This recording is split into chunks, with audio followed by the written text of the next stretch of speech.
আসসালামু আলাইকুম। সারাদিন রোজা রাখার পরে ইফতারিতে কিন্তু চিড়াটা খুব ভালোই লাগে খেতে। আমি চিড়াটাকে খুব ভালো করে ধুয়ে নিয়েছি।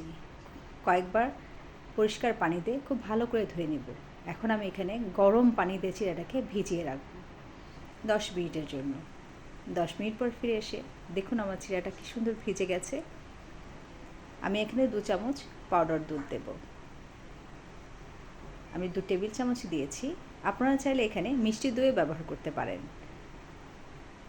এবং 2 চামচ আমি চিনি দেব। চিনিটা আপনারা একটু কমিয়ে বাড়িয়ে নিতে পারেন।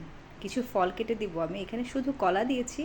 আপনারা চাইলে আরও বিভিন্ন রকমের ফল এখানে অ্যাড করতে পারেন, তবে কলাটা কিন্তু চিড়ার সাথে খুব ভালো যায়।